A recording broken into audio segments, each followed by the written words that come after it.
Hi all, welcome to our meeting on the 19th of July 2021. I now officially open the meeting at 7 p.m. and I will now pass you over to our Chief Executive Officer who will go through the formalities for the evening. Thank you, Mayor. Welcome all. This is an ordinary meeting of Council. My name is Alison Beckwith and I am the Chief Executive Officer. Due to current public health requirements, tonight's Council meeting is a virtual meeting held online. Unfortunately, physical attendance by members of the public is not permitted tonight. Council's request to speak methods continue to allow participation without having to attend meetings in person. The Council meeting tonight is live streamed via our website and Facebook pages. Rules for public participation during the meeting include, please note that any public questions submitted to tonight's Council meeting will be printed in the minutes. Council does not accept questions as part of the request to speak process, and no statement may be derogatory, defamatory or directed to an individual councillor, member of staff, ratepayer or member of the public.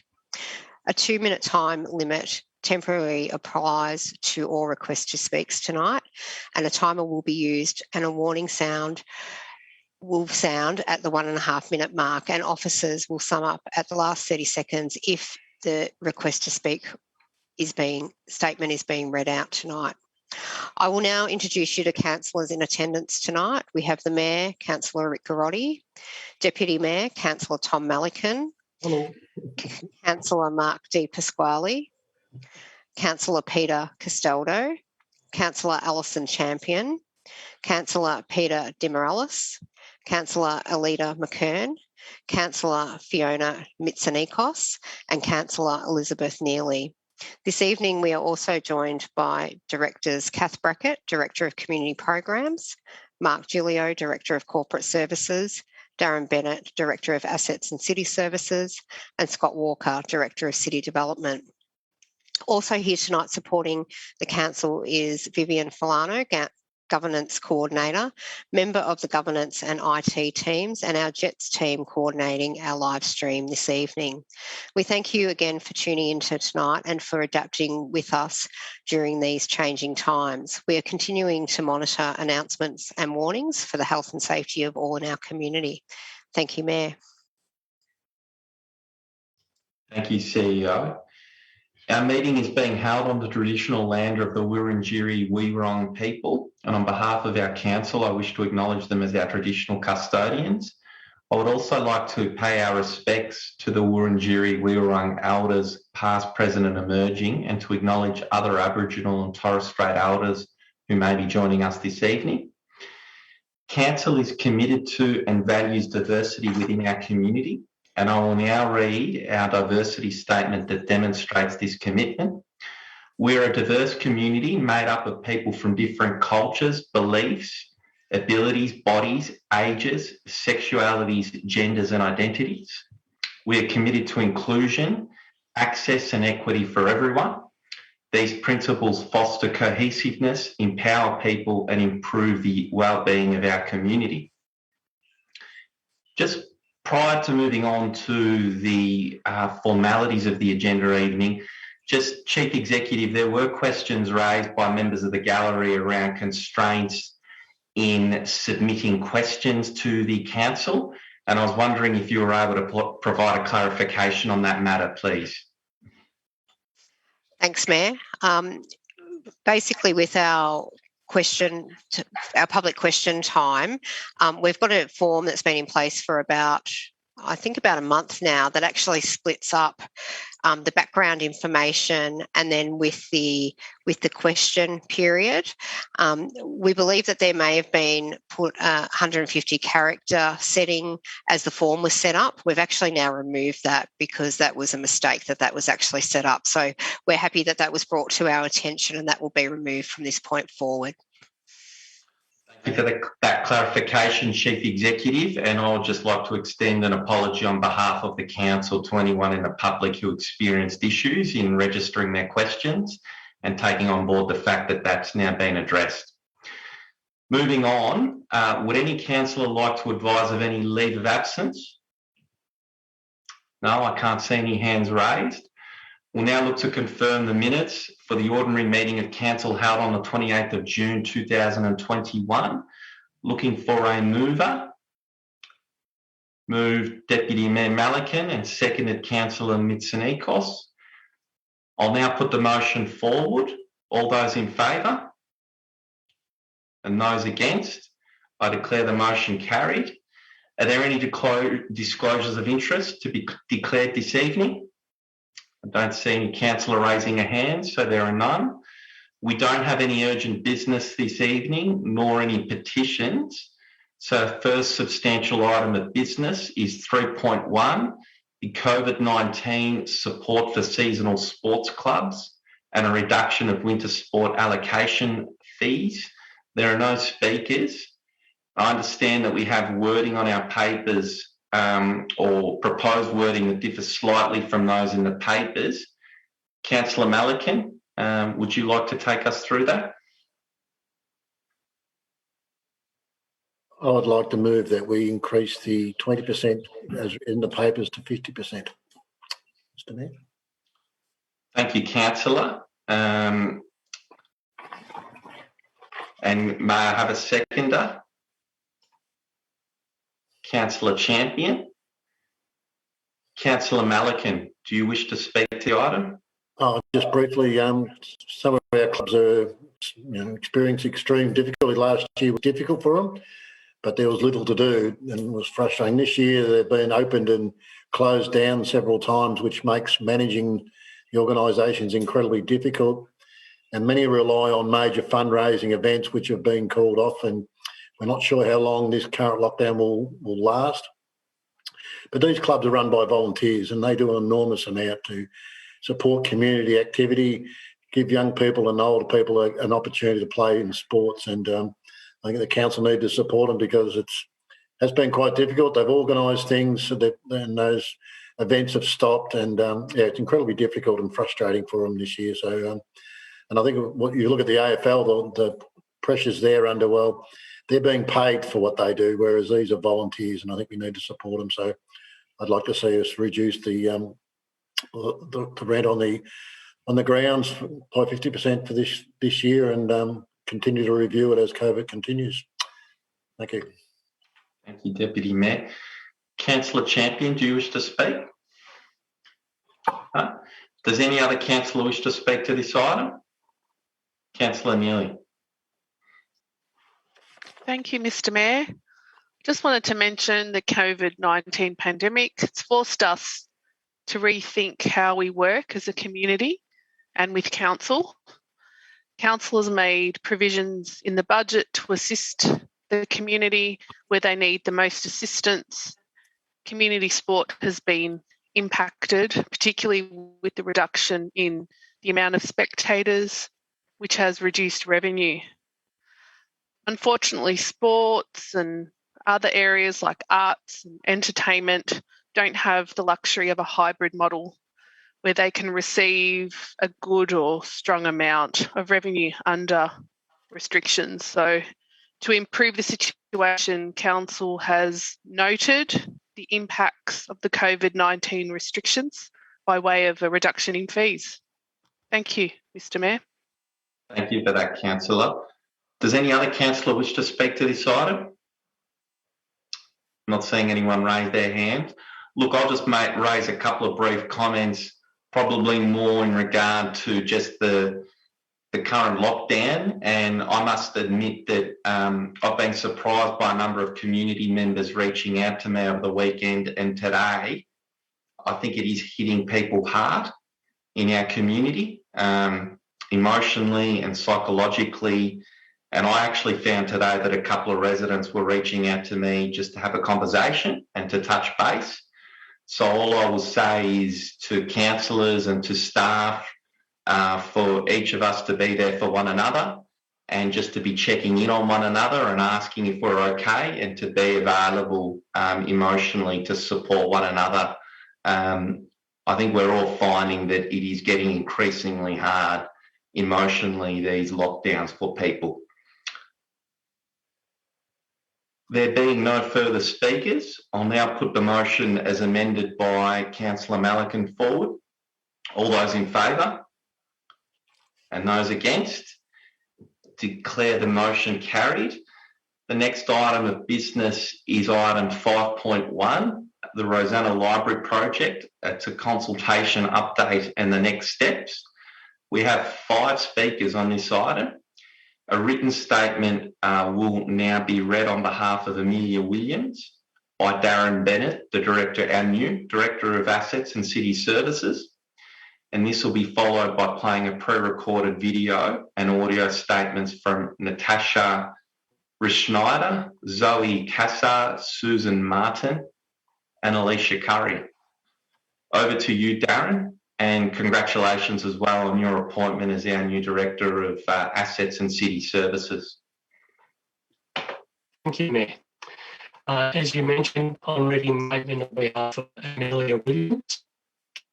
I understand the council engaged consultants to examine the impact on Rosanna Village when it vacated the offices to move to Greensborough some years ago. Have a similar study been done, this time by council, to examine the impact of the new Woolworths store, to what options can be initiated to mitigate any significant possible effect on Rosanna Village shopping village? Mayor, sorry, just to interrupt. I'm having trouble hearing Director. Is there any other way that this can be read out? Yeah, I was going to make the same observation, but I think the Director, did you end there? Was it a very brief statement? Yes, it was a brief statement. Yeah, thank you. And look, just for the benefit of Amelia Williams, that statement will be included in the minutes. So, but yeah, you were a bit unclear there, Darren. So we might skip. Well, I don't think directors we'll just be conscious of that for the rest of the evening. I think we now move on to the pre-recorded videos and audios. So over to you, Duncan.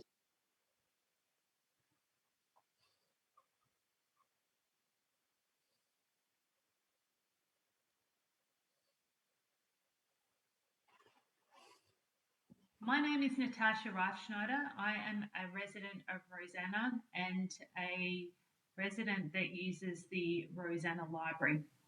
My submission is in support of the council recommendation. The consultation to date has demonstrated that there is broad community support for this project, and therefore the redevelopment of the library should go ahead. I'd like to thank council for engaging the community using a range of media to enable consultation to be accessible. It's clear that there are some community members opposed to the sale of council-owned land to facilitate this redevelopment project. I submit to council that the concern regarding sale of council land can readily be overcome by introducing a policy of no net loss of council-owned land.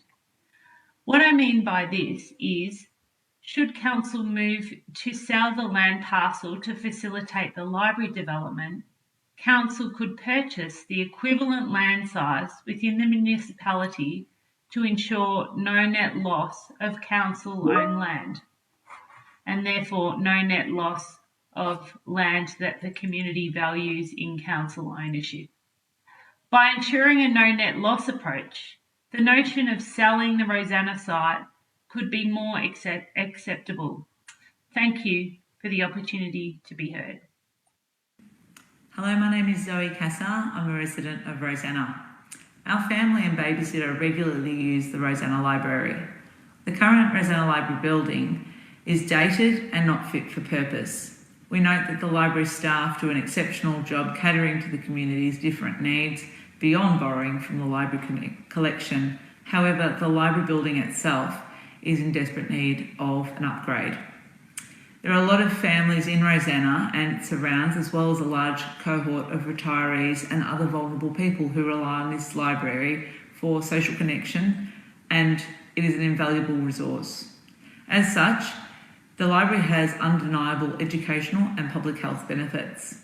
Given Council's recent spend on the Ivanhoe Library and the longer-term implications of COVID on Council's strategic plan and future year budgets, it's anticipated that the community will have a long wait before Rosanna Library can have an upgrade that's fully funded by the public purse. The idea of an integrated built form outcome for both the library and the future Woolworths supermarket, while council retains ownership of the library land, is attractive because if done well, it will be an excellent example of the benefits of different stakeholders coming together to achieve an outstanding outcome for the community.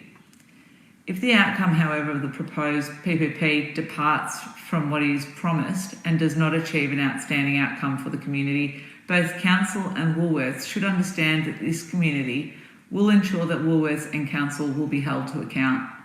In short, council and Woolworths must not only meet community expectations, but exceed these. If nothing else, this community is staunch in its support of great outcomes, for instance, Rosanna Station, and it is also very vocal in opposition to government failures. Susan Martin, Rosanna. Item 5.1, Rosanna Library Summary Items 4 and 5. Opportunities for community feedback have been limited. The community was asked to comment on concept designs only, not the sale of additional public land where the current library is situated. Council has acted with a lack of transparency. Where's the evidence of broad community support for this project? Council isn't listening to the community or taking into consideration the community objections to the sale of public land and the public-private partnership with Woolworths. Council, as the vendor of this parcel of public land, Lot 172 Turnham Avenue, and the body responsible for rezoning the land, isn't this a conflict of interest? The lack of transparency, lack of community consultation regarding the sale of public land and the failure to listen to community concerns, the community has lost faith in council. I request that council vote against commencing the statutory process regarding the sale of land at Lot 172 Turnham Avenue. I request that council do the right thing for the good of the Rosanna community. Thank you.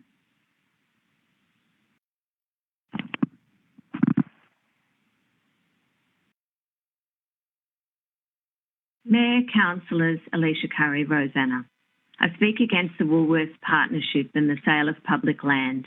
I'd like to draw your attention to a petition to the Victorian Parliament regarding unsolicited proposals, such as this one that has been in the pipeline since early 2019.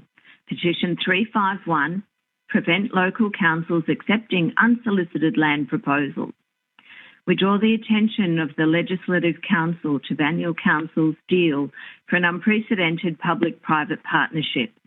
An unsolicited proposal was made by Woolworths to purchase public land in exchange for the provision of public infrastructure, Rosanna Library. Many other local councils are now engaging with Vaniel to establish similar partnership models. Unsolicited proposals mean that public land can be negotiated for sale without being identified as surplus or undergoing transparent public consultation. Public infrastructure becomes bargaining power in confidential agreements impervious to the public eye.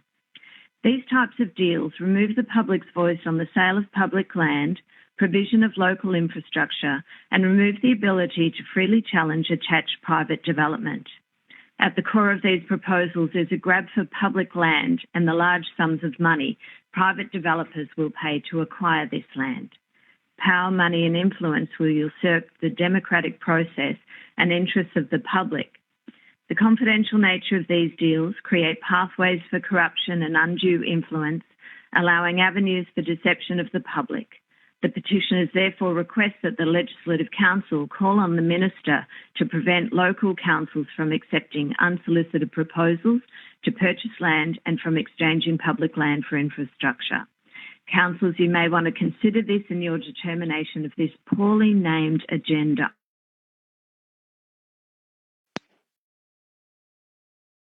Thank the speakers, but I think we might just circle back for the Chief Executive just to read out the statement from Amelia Williams. Thanks, Mayor. These statements on behalf of Amelia Williams. I understand that Council engaged consultants to examine the impact on Rosanna Village when it vacated the offices to move to Greensborough some years ago. Has a similar study been done this time by Council to examine the impact of the new Woolworths store to see what options can be initiated to mitigate any significant possible effect on the Rosanna shopping village? Thanks, Mayor. Thank you, CEO. So I believe we have a slight amendment to the recommendations in the papers. Councillor Malikan, would you like to take us through? There was a question proposed by the last speaker, or the one that the CEO wrote out.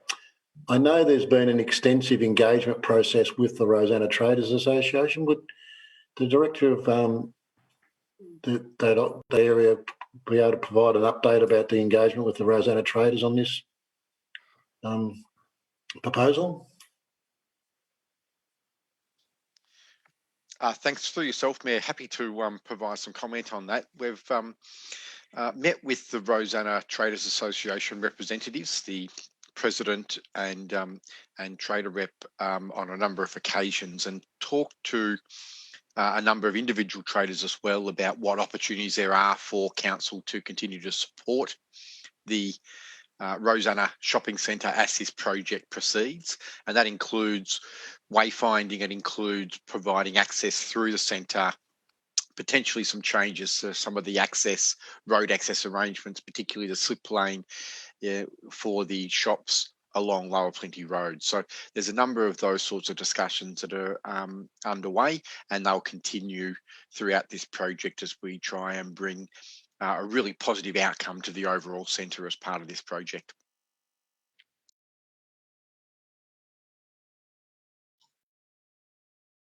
Any other questions from councillors? Otherwise, Deputy Mayor, do you want to take us through the amendment?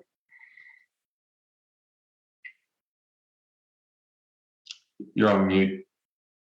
I'll move a slight amendment that, and I'll move my picture out of that. Ensure that the landscape plans for Turnham Avenue and landscape plans for the corner of Turnham Avenue and Douglas Street include retention of vegetation where appropriate and enhanced planting for new trees. Also move. Thank you, Councillor. Moved. And do we have a seconder? Councillor Neely. Councillor Malikan, over to you. Yeah, this has been a very long process. I'd like to thank everyone that had input into the consultation process. Particularly like to thank Ruth, who organised and ran this. I think she did a brilliant job, and her engagement with the schools I thought was outstanding. And I attended 4 of the consultation processes. The one that really impressed me was the one in the Parklands on a Saturday morning, where for 3 hours we spoke to people, and the overall result was just an overwhelming support for this project. People were very enthusiastic, not only to get a new library, but also to have a larger supermarket easily accessible to their properties, and the value that would add. So I'd like to thank them for all that input. And I know in an ideal world we would retain all public land and we would keep and add to our tree coverage, but we're custodians of council land for our time on period. We're not the owners, we're the custodians. We have to look after it, and we have to make sure that we get the best value and outcome for every piece of land we own. And as much as we'd like to retain this land, this is an opportunity that is too good to refuse. And if we were to refuse this, and then in 5 years' time we hadn't the funds to upgrade the library and Rosanna Shopping Centre was still deteriorating, then we would have failed our communities, we would have failed the city. So when an opportunity comes along that is this attractive, provides this much benefit at the cost, I think it's too good to refuse. And the trees, the current approved planting permit is already, the trees were not protected even in the planning process, but the VCAT appeal, those trees were slated to be removed. They could be removed now. But we do need to make sure we keep as many trees as possible, and the redesign of the complete streetscape will give the opportunity to plant some substantial trees to make it an attractive place, to put some furniture out in the public realm, to make this a pleasant place to be. And that's what we're trying to achieve. We're trying to make Rosanna as pleasant and as functional as possible and to attract as many people into the area. And that's what this will do. And I know we've discussed many times the potential of purchasing more land. I know as part of the Heidelberg Structure Plan, we're certainly looking at acquisitions for additional land there, because as our population grows, the demand on open space is enormous, and we need to make sure that we do provide that open space, because as COVID's shown us, people need to be able to have access to good public spaces during the lockdown. So as difficult as it is, I think if we don't accept this offer, then we will, in years to come, we will regret it. The funds we save by doing it this way, I think we can use to buy additional land in other areas. And through this process, and I must admit, what's really struck me is how keen people are to see a new library, what they want in that new library. And I can tell Zoe that we will do our utmost to make sure that we meet those expectations and exceed those expectations, because if we don't, we'll be hung. So, people are really looking forward to this new library. I hope it'll be everything I hope it'll actually will exceed people's expectations. I know the Ivanhoe Library has certainly done that. I'm hoping the same for Rosanna. So, and I'd like to thank my fellow councillors, because this has been a difficult process, and I thank them for their support and encouragement. And it's been a difficult process, but I thank them for their support as well. Thank you, Deputy Mayor. Councillor Neely? Yeah, thank you, Mr. Mayor. Yeah, there's been questions from the community about, what came first, the sale of the land, and there's been lots of different questions about the process. I'm just going to reiterate what was in the report, which was that we have had a heads of agreement with Woolworths to deliver this project, and a significantly bigger library, 1,300 square metre library. There's been community engagement as outlined by the Director and by Councillor Melican, and it involved the community and key stakeholders, and we gathered important feedback. I've heard concerns around the joint partnership with Woolworths above all else, and I understand those concerns. But at the same time, there's been excitement about what the new library will have to offer, from the library staff, from the community, and, a modern and inviting, warm space with 2 levels, natural, sustainable materials was a lot of feedback that we had, a variety of reading materials to be provided, technology and new programs are what will be offered along with the space. So I really strongly support the next phase of this project. Thank you, Mr. Mayor. Thank you, Councillor. Councillor McKern.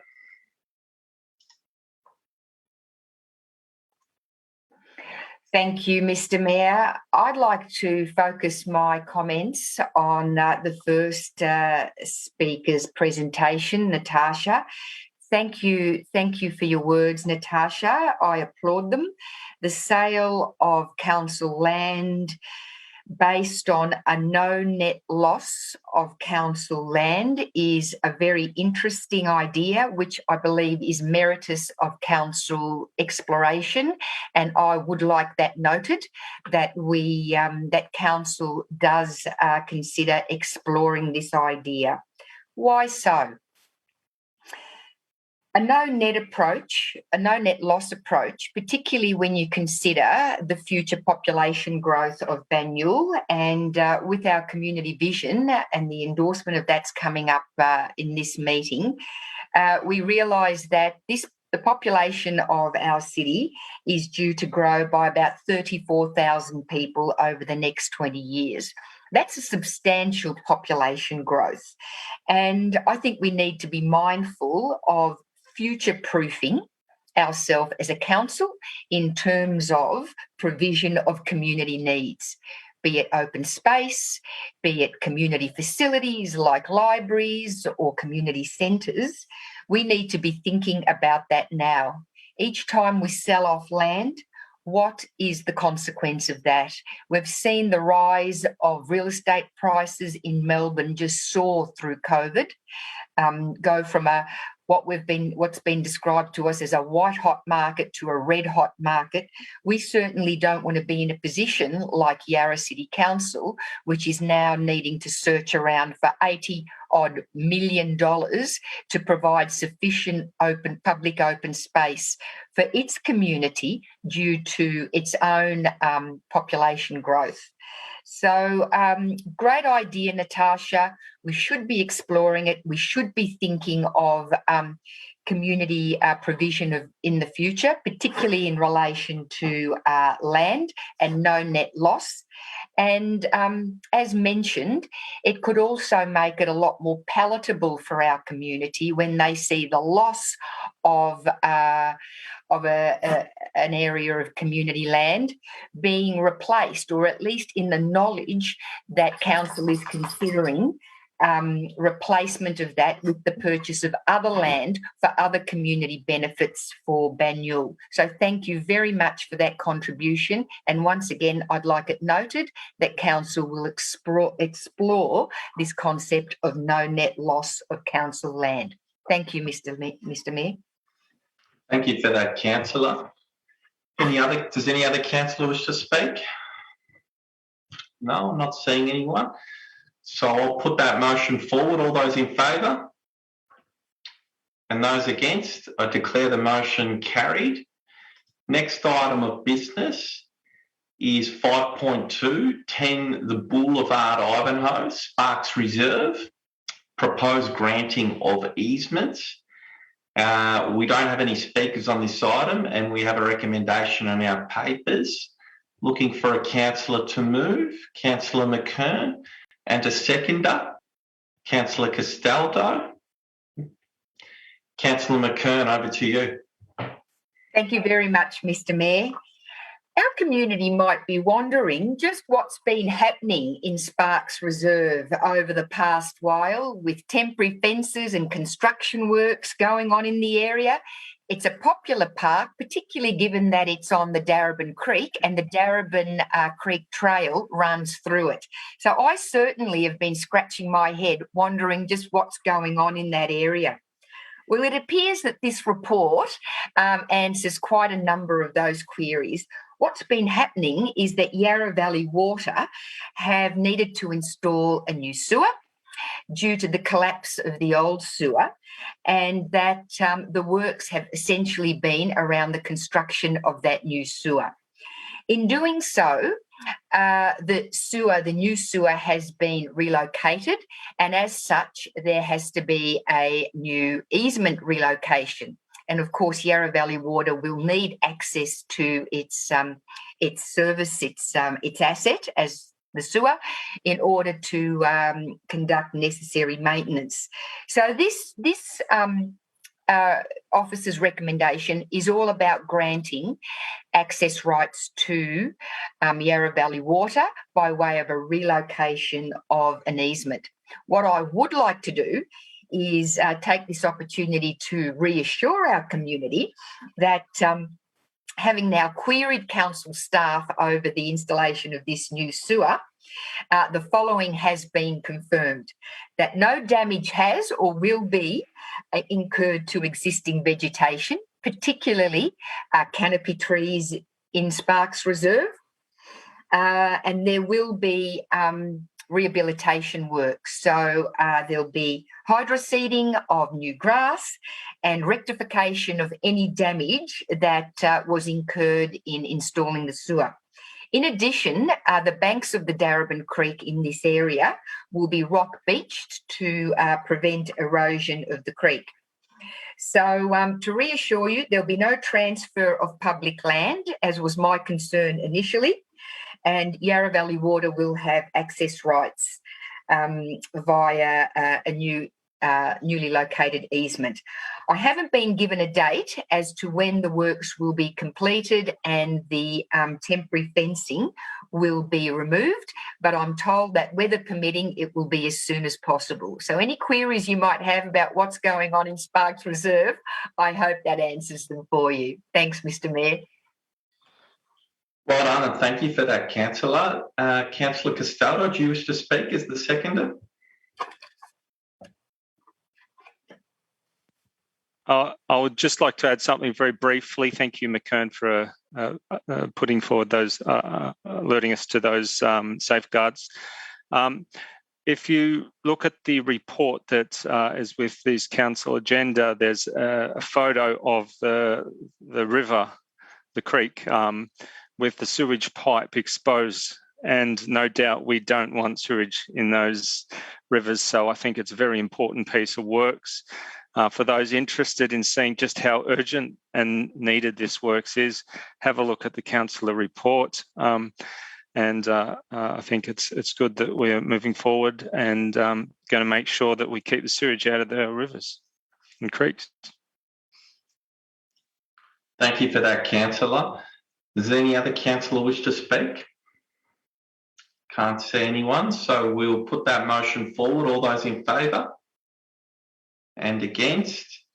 I declare the motion carried. Item 6.1, the Banyule Community Vision 2041. We don't have any speakers on this item, and I'll be looking for a councillor to move the recommendation. Councillor McKern moved and seconded Deputy Mayor Mallaghan. Councillor McKern. Thank you, Mr. Mayor. As I've just mentioned, our population is expected to grow by around 34,000 people over the next 20 years. So this opportunity to create a vision that should serve our community for the next 20 years is a very special and important one. It started with consultation with our community in November last year, the aim being to capture our community's dreams and priorities for this next 20-year period. And since November, extensive community consultation has been undertaken. A lot of listening has been done by council officers and councillors, and a lot of collaboration with the community. So it's very exciting that tonight we can look at our vision and endorse it. In fact, I'm so excited by it that I'm inclined to read it out, largely because there are a few words in it in particular that I think are of special note. We in Banyule are a thriving, sustainable, inclusive and connected community. We are engaged, we belong, and we value and protect our environment. That is a really positive vision, and it's all-encompassing. So I think it actually fits in very well with our council plan and the directions council is currently on, Mr. Mayor. And I think it also represents a very balanced vision. Not only does it touch on all elements of council strategy, policy, and core service, but what's special for me is that it highlights our community's interest and concern for the environment, our environment. There's a real recognition that's come out of this consultation about the special nature of Banyule's environment. And I want our community to know that that is not lost on me. And I, for sure, in my term as councillor, will be doing everything I can to support your vision for our environment. Thank you, Mr. Mayor. Thank you, Councillor. Deputy Mayor, do you wish to speak? Yeah, I'd like to thank Kamal for his input and guidance and the report he's written tonight. It was a great outcome. Recently attended the Australian Local Government Association conference, and this was a hot talking point. All councils have gone through this process, and some councils really struggled with it, but I thought our engagement was fantastic. The sessions we run with the Community Reference Group were great events.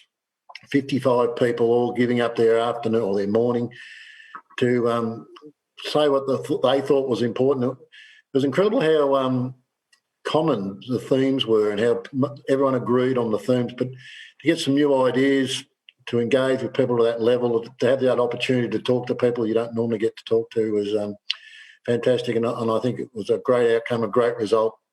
And it is difficult.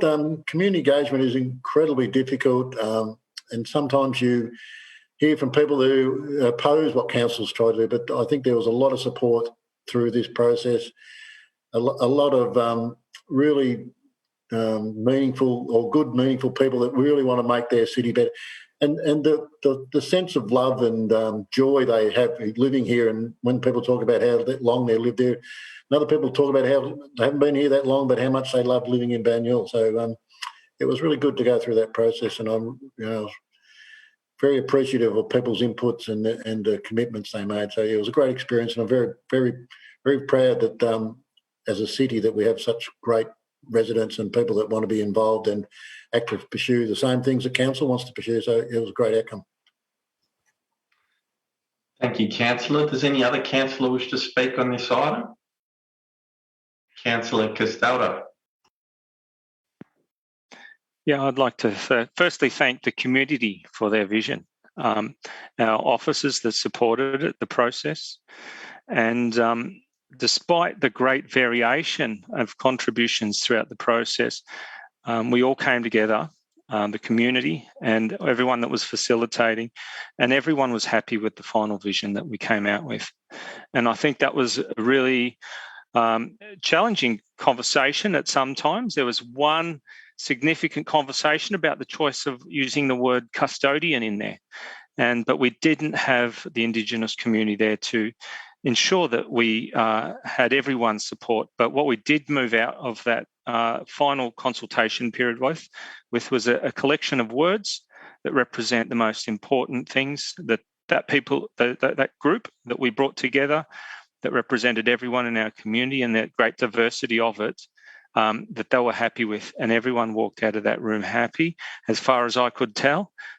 So I'm very comfortable with the outcome, and I look forward to ensuring us as a group of councillors and staff live by the vision that we've got in front of us. And I might print it up on my wall in the office just to make sure that I can continue to reflect on it throughout the term.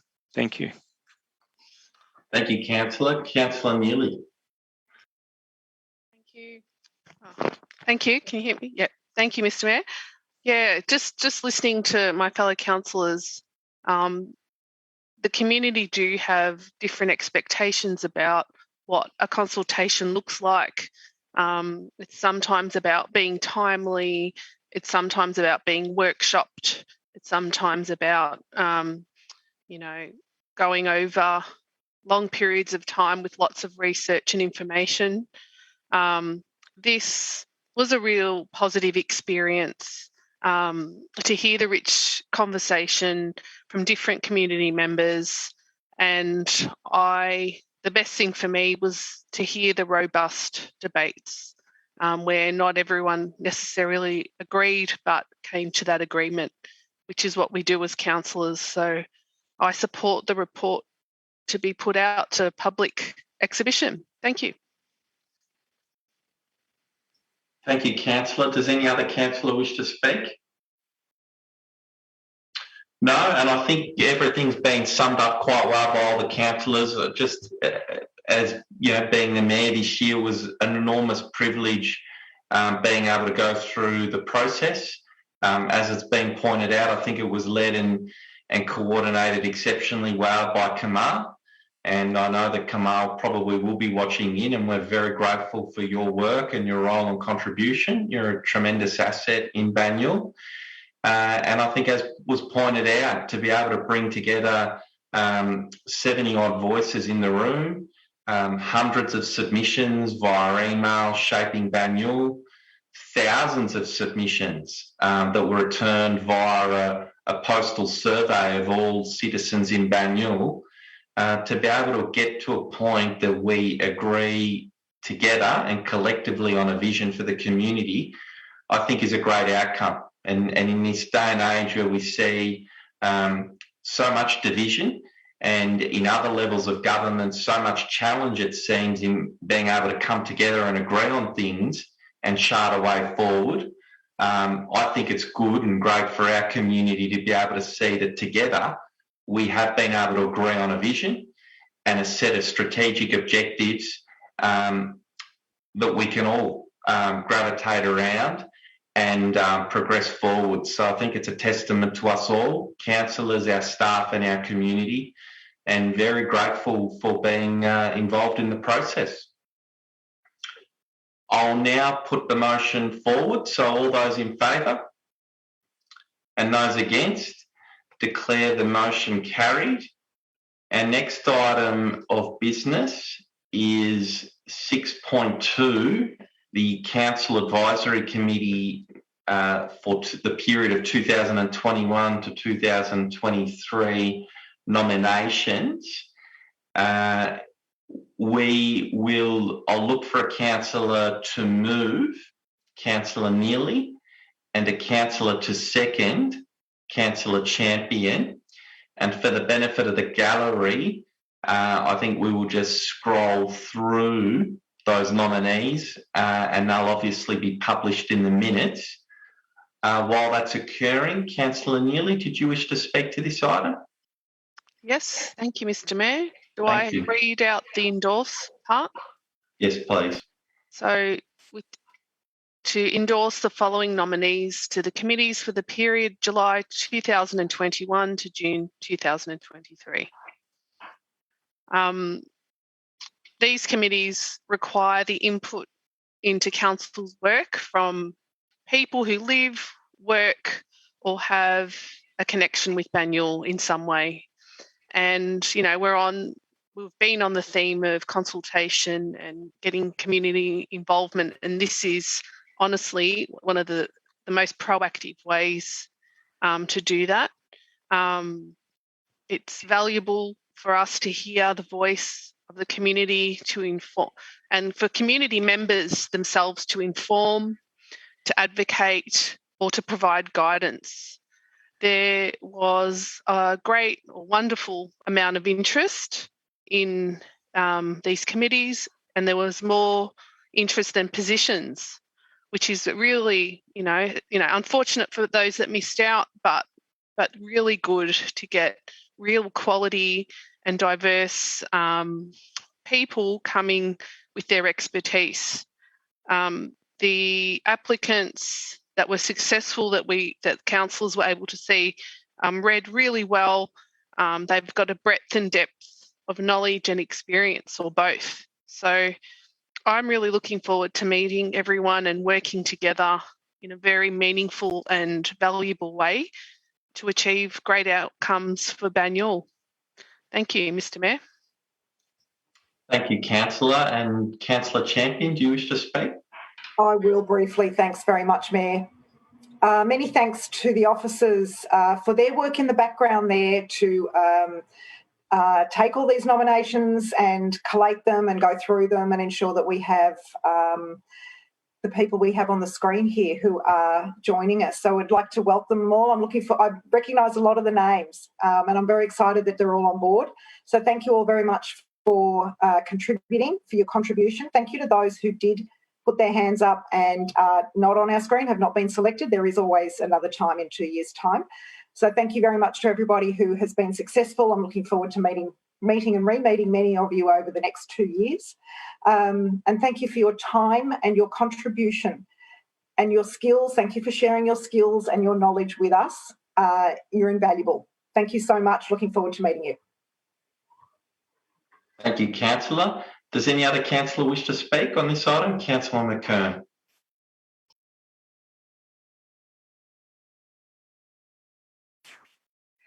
Thank you, Mr. Mayor. These committees are important. They're an important connection with our community, and I'd like to concur with the words of fellow councillors Neely and Champion.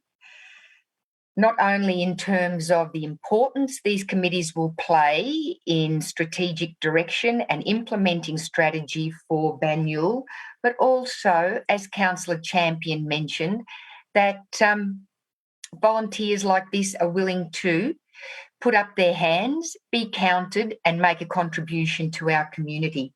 So I think we're all grateful to you for nominating, And given the number of nominees, as mentioned by Councillor Neely, you're the lucky ones who have been selected on this occasion for a 2-year period.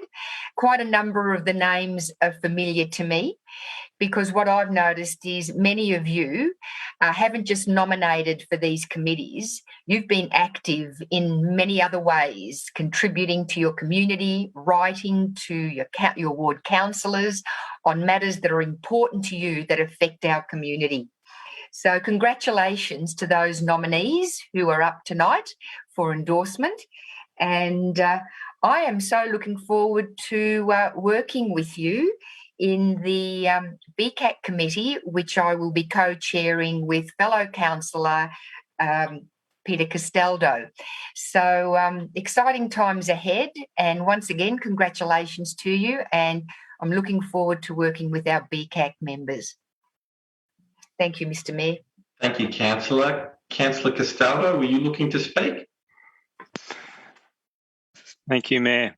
It's great once again to have these advisory committees coming back online with councillors for the first time this term. As is usually the case, we receive a great response from the community with some old and familiar faces and a number of new people that will no doubt bring new ideas and a wealth of experience. I look forward to working with you all and hearing your ideas, and we have an exciting 2 years ahead of us. And I look forward to working with you all and the great outcomes that we can deliver for our community. Thank you. Thank you, Councillor. And any other councillor wish to speak?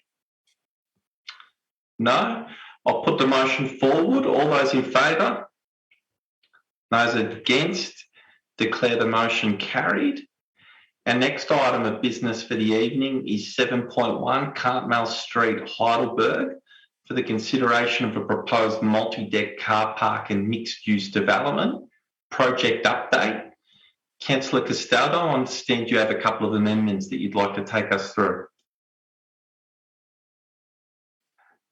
Thank you, Mayor. On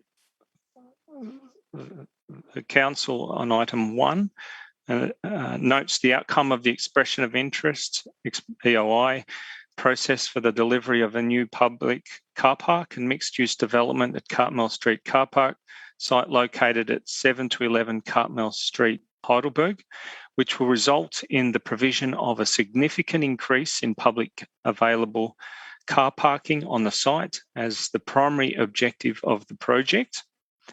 Part 2, support the progress of the sale of land to the request for proposal, RFP phase by A as is, B adjusted to, including a contract of sale and a draft Section 173 agreement, which outlines key deliverables for the development, including a significant increase in publicly available car parking on the site as part of the RFP documentation. The rest as is. Thank you, Mayor. Thank you for that, Councillor. And do we have a seconder for this item? I'm happy, Councillor McKern. Thank you. Councillor Castaldo. Yes, thank you, Mayor. This is another great news story for Heidelberg. I would like to thank officers for their work in progressing this strategic property that we will deliver for the Banyule residents on a number of fronts. Also, I'd like to thank the early tenderers for putting forward their interest in partnering with Council in this development. Heidelberg is the largest activity centre in Banyule and growing the fastest. It's a highly desirable location to live, work and play, and is improving year on year. With all growth, there will be growing pains, and one of these is the changing nature of car parking. Parking is the main driver of this development and will help alleviate some of the parking concerns by increasing the number considerably. This development will put the parking contributions paid by past developers to work and deliver on those funds to where it's most needed and improve the accessibility. We are also mindful of the residential development above the car park and a desirable frontage onto Cartmel Street and adjoining developments. It is imperative that we all consider this as core requirements of the development as a future-proofing the design in alignment with Council's strong environmental commitment and zero emissions ready buildings and also EV charging. Thank you, Mayor. Thank you, Councillor. Does our seconder wish to speak?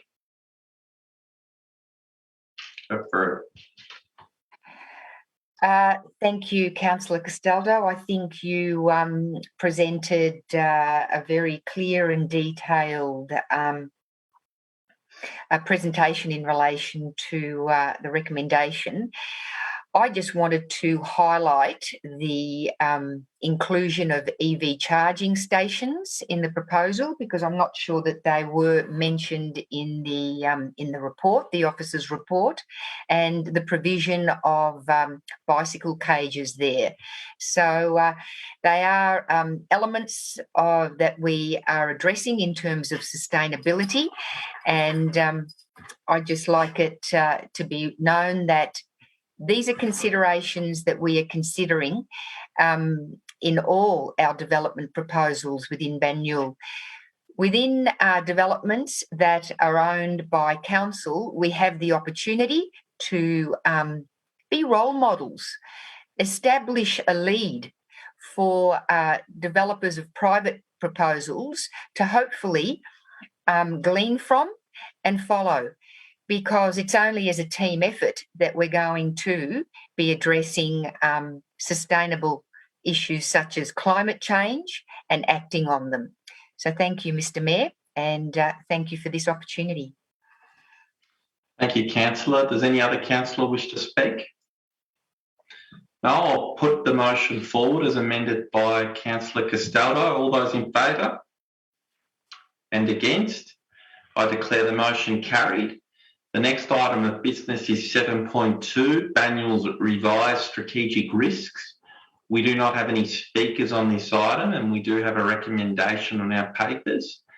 I'm looking for a councillor to move. Councillor Malikan moved, and I'll second. Councillor Malikan, do you wish to speak to this item? No, this is a workshop we went through. I won't say much. I'll leave it over to you as the representative on the risk audit and risk committee, because this is run through that process. But no, I think this was a good revision of our strategic risk. Look, the world has changed. COVID has changed things, and there's several risks out there that we need to alter. So I think it was a good workshop we had and good outcomes. But I'll leave it up to the mayor to make substantial comments on this. Thank you, Councillor. Yeah, look, we went through quite an extensive exercise to develop these strategic risks. And I think hopefully from the benefit perspective of the public, they'll see that quite a bit of work has been undertaken by this council to critically analyse what we see to be the strategic issues that are likely to confront the council, to articulate them in a risk format, and then to empower our Audit and Risk Committee to ensure that the council has the appropriate controls and actions to address those risks. And we have Councillor Di Pasquale, Councillor Peter Castaldo and Councillor Peter Di Morales as our representatives on that Audit and Risk Committee. And I think one of our observations in the past is that the risk work of the Audit Committee had been very process driven. So a lot of talk about the framework, around the process, around the ratings.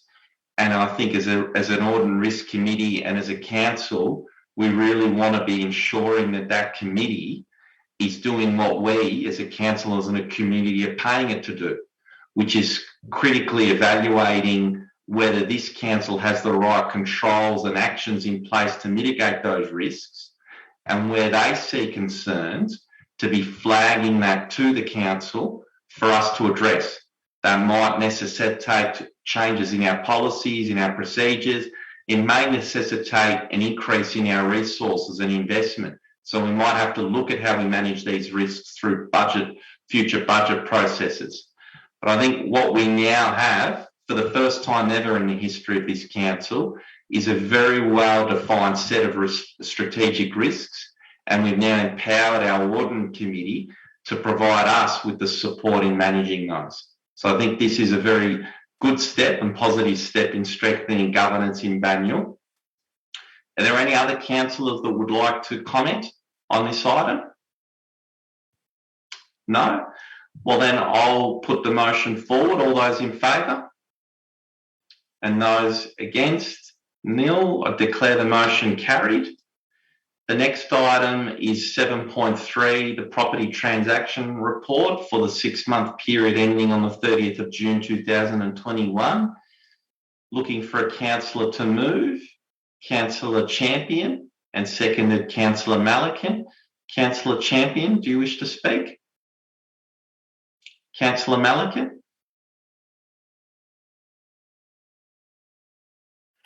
I'll just say, I think this does highlight the issue we talked about earlier in the night about the sale of public land, and I'm surprised people aren't concerned about some of these transactions. 14 Ivanhoe Parade, that was the old Hatch, which council sold off to help fund the Ivanhoe Library, and I think we've provided such a much better facility there for the arts community, which was basically the Hatch, and also U3A also were occupiers of that site. They're very happy with their new not premises, but the new facilities that they can now access.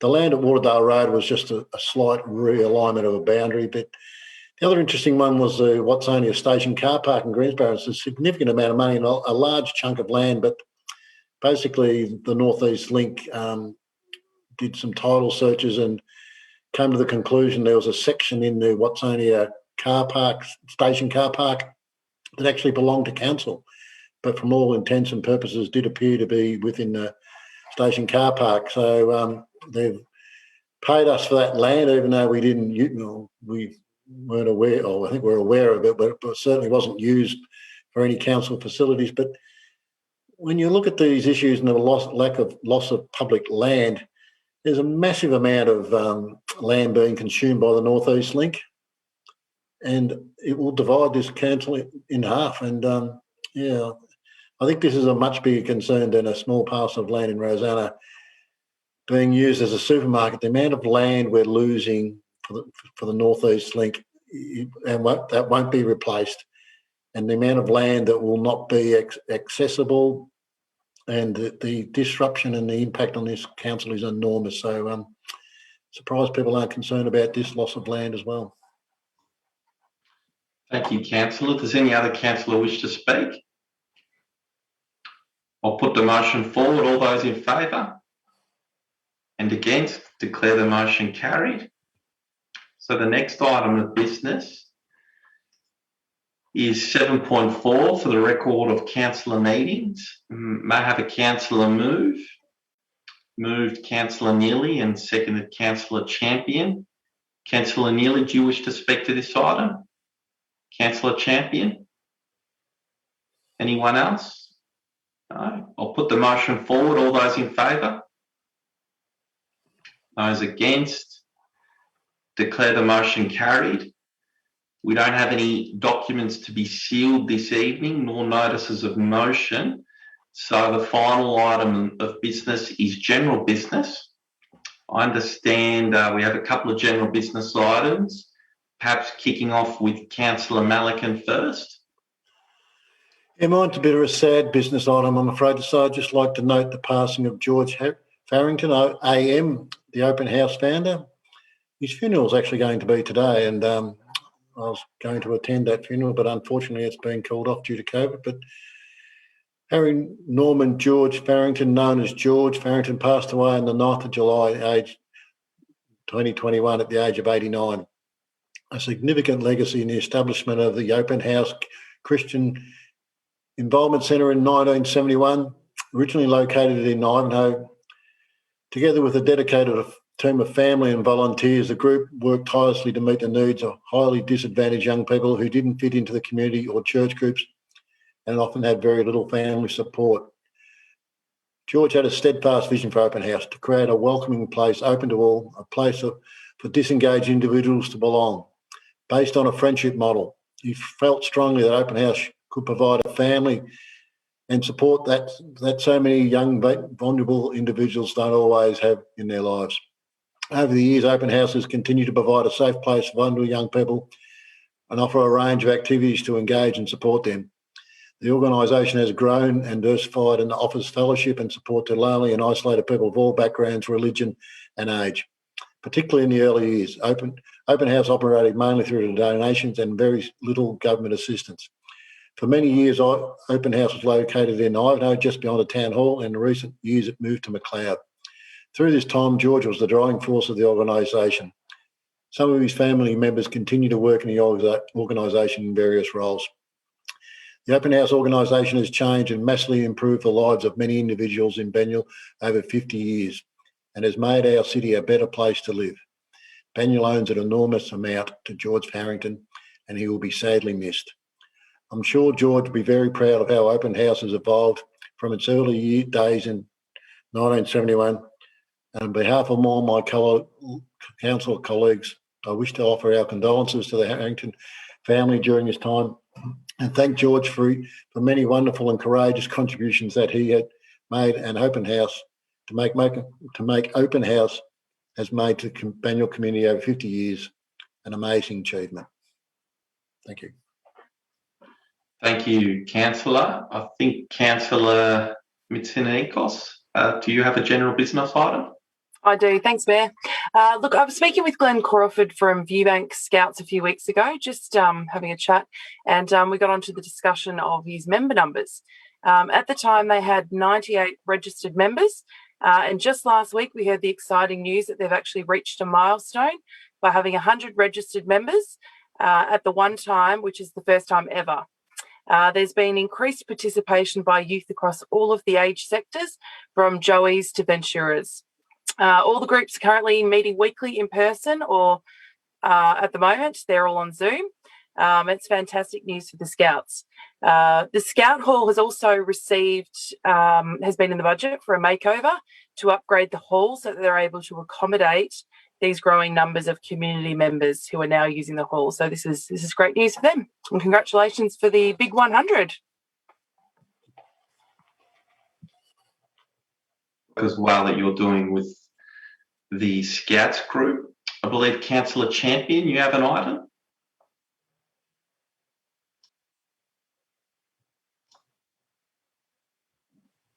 I do, Mayor. Thank you very much.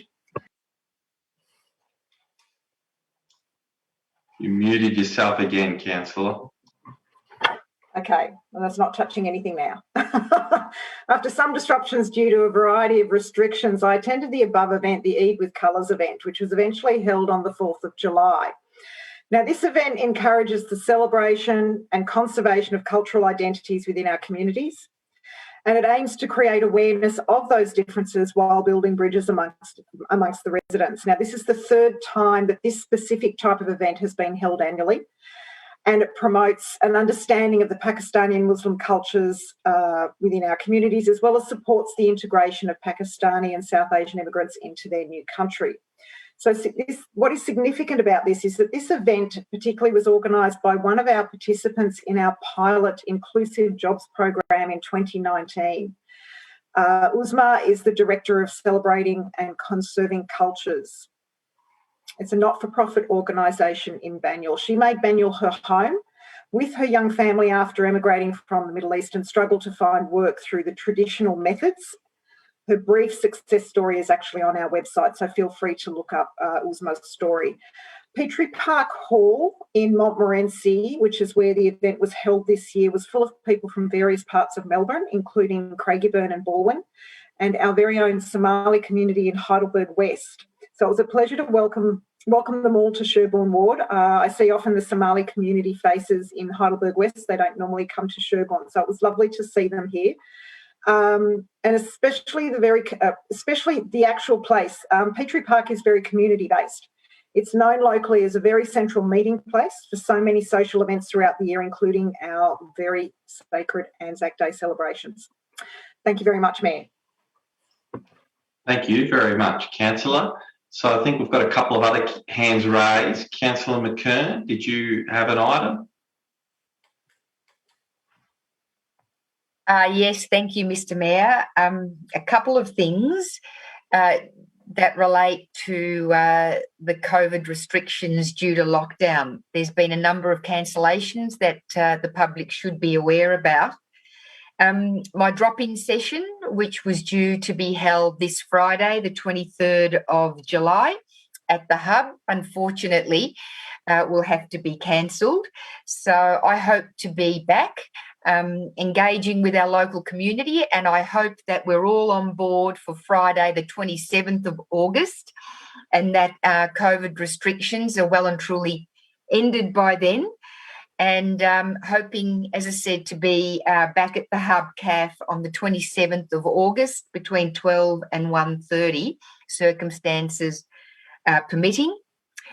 Another cancellation, unfortunately, is this Sunday, the 25th of July's celebratory working bee for the Friends of Wilson Reserve. There was a bit of planning involved with that, and we were looking forward to celebrating with Robert Bender and his team by planting 500 plants in Wilson's Reserve, very kindly organised by Council's Parks and Gardens. However, due to COVID restrictions, that has been cancelled, and we hope to reschedule as soon as possible. But I might add, Mr. Mayor, that the following Sunday is a special day on the environment calendar, and that is National Tree Day. And I believe Parks and Gardens have organised a number of working bees. Keep our fingers crossed, all being well, that they can proceed. And I'm told by Parks that there are 3 planting projects being undertaken on the 1st of August at Darebin Creek Reserve in Heidelberg West, Banyule Flats, Viewbank, and Rosanna Parklands. So I'm not quite sure what the times are. So if members of our community are interested, they might contact council to find out more, or just write to us ward councillors, and we'll request that Parks makes the times available. And on a final note, Mr. Mayor, the draft Ivanhoe Sports Precinct Plan. Now, that's been available for public consultation, comment since the 25th of May. Consultation was actually meant to finish today, the 19th of July. However, due to COVID interruptions, the community feedback date has now been extended, I'm told, to the 30th of August. So that will be updated on Shaping Banyule, if it hasn't been already, by council staff. If you do have something to say around the draft Ivanhoe Sports Precinct Plan and haven't got your feedback in yet, so here's an opportunity, still available till the 30th of August, and please get online to Shaping Banyule and provide your feedback there, or once again feel free to contact councillors who will submit your comments on your behalf. Thank you very much, Mr. Mayor. Thank you, Councillor. Councillor Malikan, you've still got a hand raised. Did you have another item?